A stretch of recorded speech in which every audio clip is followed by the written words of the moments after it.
네, 이번 단원에서는 자전거 도둑 여러분들 다 공부했는데요. 그 단원에서 좀 중요한 내용들 중심으로 선생님 다시 한번 짚어줄 테니까 작품을 이해하는 데 도움을 받기 바라겠습니다. 이 작품을 이해할 때 주인 영감 우리가 좀 빼놓지 말아야 되는, 빼놓을 수 없는 요소 중에 하나예요.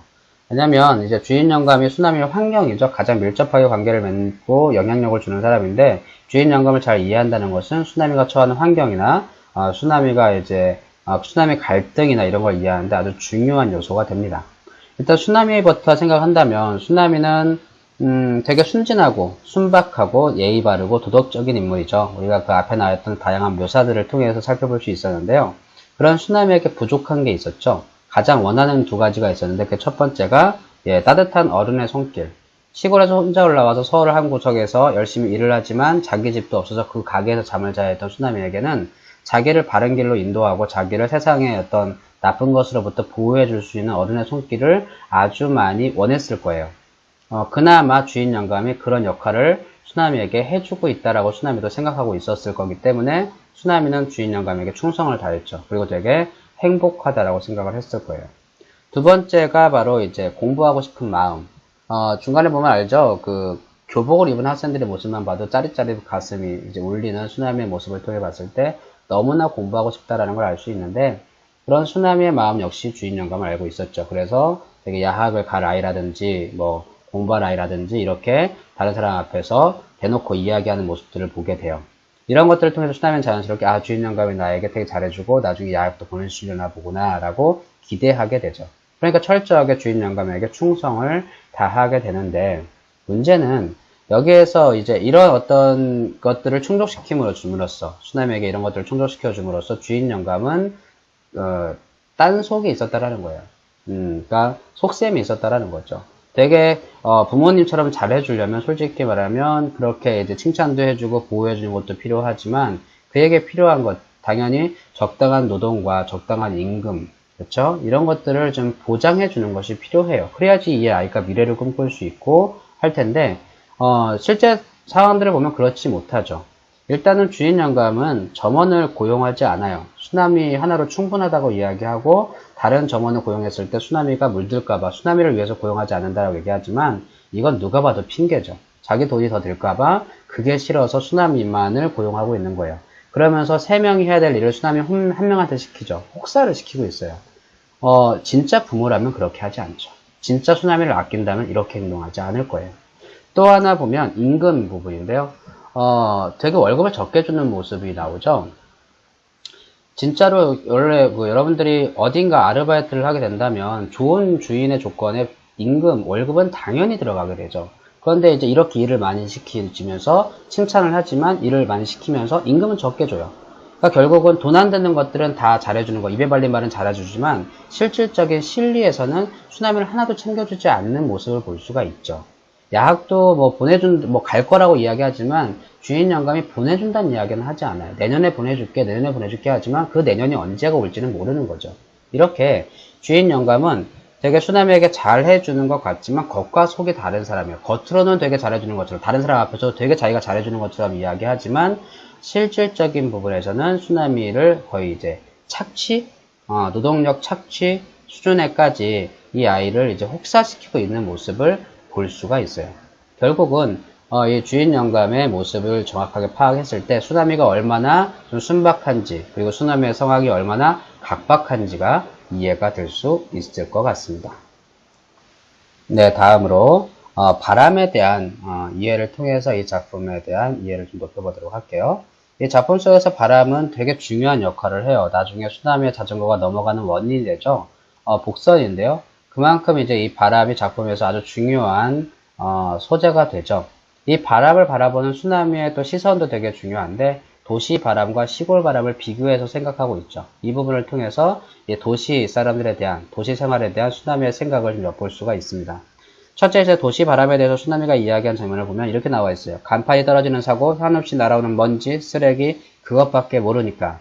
이렇게 이제 나와 있는데, 이걸 좀 다른 말로 바꾸면 이렇게 될 수 있을 것 같아요. 바람이 물질적인 이득이 없음밖에 모르니까. 이렇게 바꿀 수 있어요. 그러니까 결국은 위에 나열되어 있는 내용들이 나에게 피해를 주기만 한다. 물질적으로 아무런 도움이 되지 않는다. 이걸로 바꿀 수 있는 거죠. 도시 사람들은 그거밖에 모른다라는 거예요. 이 말은 무슨 말이냐면 쓰나미는 다른 것도 안다는 이야기죠. 그러니까 일단 도시 사람들이 알고 있는 그거는 뭐냐? 얘네들이 나한테 물질적인 이득이 없다라는 걸 본다는 거예요. 그걸로 모든 걸 판단한다라는 건데 이것은 곧 바람뿐만이 아니라 사람을 판단하는 기준도 똑같다는 이야기를 하는 거죠. 사람을 볼 때도 이 사람이 나에게 물질적 이득을 주느냐, 주지 않느냐를 갖고 필요하냐, 불필요하냐를 판단하는 것이 도시인의 삶이다. 도시인의 시선이다라고 지금 꼬집고 있는 거예요. 되게 중요한 부분이죠.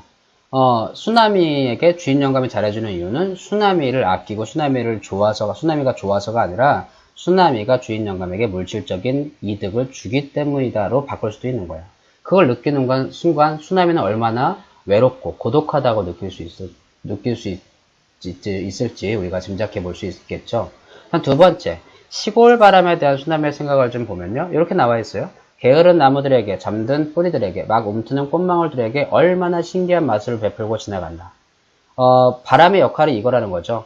봄바람은 그 바람이 불면서 물질적으로 뭘 준다기보다는 그 자체로서 주변에 활기를 주고 생명력을 준다. 그러므로 바람은 참 고맙고 좋은 것이다 라고 쓰나미는 생각하고 있어요. 시골 사람들이 바라보는 시각이죠. 결국 사람을 볼 때도 마찬가지예요. 실질적 물질적 이득을 주냐 안 주냐 이런 건 중요한 게 아니에요.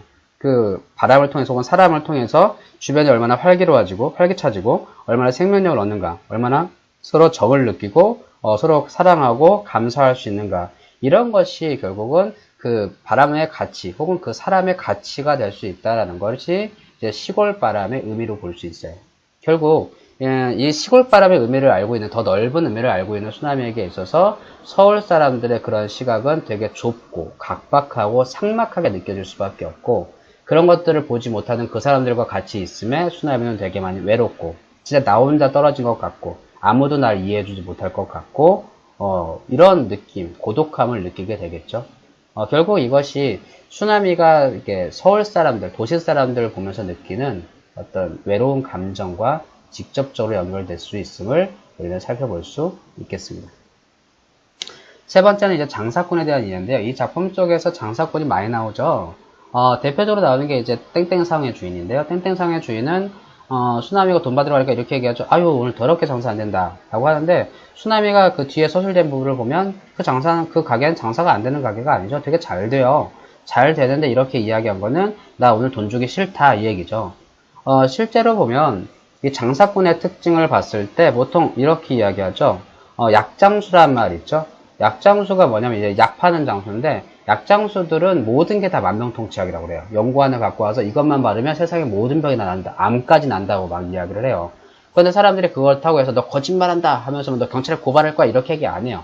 왜냐면 약장수가 약을 팔기 위해서 어느 정도의 거짓말이나 약간 과장을 하는 것은 당연하다. 좀 그게 말 그대로 장사꾼의 속성이다라고 생각하기 때문인 거죠. 이만큼 장사꾼은 자기의 금전적인 이득을 위해서는 나머지들을 좀 이렇게 이용해 먹어도 된다라는 이미지가 있어요. 뭐 거짓말을 해도 괜찮고 어느 정도 과장을 해도 괜찮고 이런 것들을 그냥 장사꾼의 술수 중에 하나다, 수단 중에 하나다라고 생각하는 경향이 있는데, 땡땡상의 주인이 마찬가지죠. 장사 잘 되면서 돈 주기 싫으니까 더럽게 장사 안 된다 이렇게 얘기하는 거예요. 주인 영감도 마찬가지잖아요. 쓰나미를 부려먹으려고 쓰나미에게 되게 잘해주는 척, 쓰나미에게도 그렇고 다른 사람한테도 그렇고 막 되게 과장해서 막 표현을 하죠. 그렇죠? 쓰나미도 마찬가지예요. 쓰나미도 처음에는 되게 순박하고 순수했겠죠. 하지만 자기도 모르는 사이에 그 장사꾼들 속에 끼어 있으면서 자기도 모르는 사이에 물들게 되는 거예요.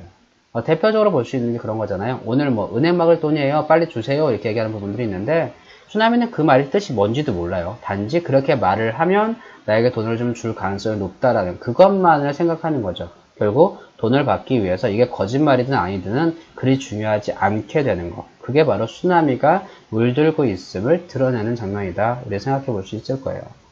그러니까 쓰나미는 자기도 모르는 사이에 장사꾼이 되어가고 있는 거죠. 옛날에는 거짓말에 걷자도 모르고 되게 도덕적으로 세상을 살아야 된다고 생각했던 쓰나미가 그냥 그거는 하나의 요령이고 수단이다라고 생각한다라는 거, 이 자체가 물들고 있음을, 도시생활에 물들고 있음을 나타낸다 볼 수 있겠습니다. 마지막에 이제 갈등에 대한 이해를 좀 해봐야 될 것 같은데요. 갈등은 크게 저번에 얘기한 것처럼 외적 갈등과 내적 갈등이 일어나게 되죠. 작품 속에서 보통 우리가 드러나는 것은 외적 갈등이죠. 그런데 이제 좀 더 구조적으로 들어가 보면 외적 갈등 다음에는 꼭 내적 갈등이 있어요. 왜냐면 외적 갈등이 이렇게 딱 벌어지게 되면 일단 싸우잖아요. 뭐 갈등해서 서로 뭐 다투잖아요.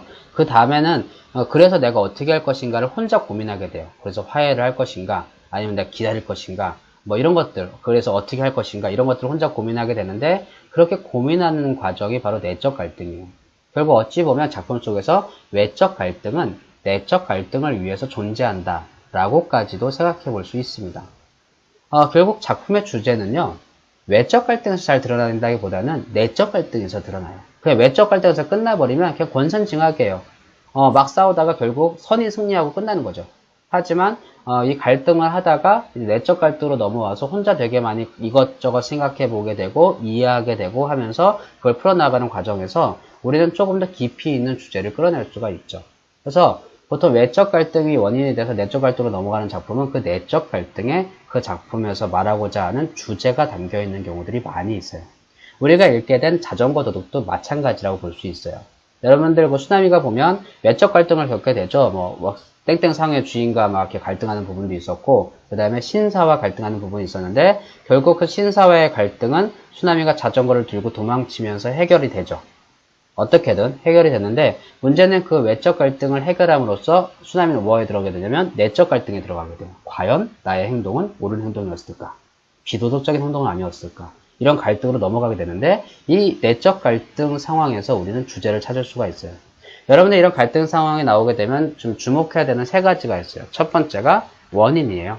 과연 얘가 왜 이렇게 갈등하고 있나? 왜 혼자 내적 갈등을 하고 있나? 쓰나미 같은 경우는 그 자전거를 들고 그 신사와 싸우게 되고 순사와 갈등하게 되고 해결책으로 자전거를 들고 온 게 내적 갈등의 원인이 되죠. 과연 그것은 옳은 일이었나? 이게 원인이 돼서 되게 많이 생각하게 되죠.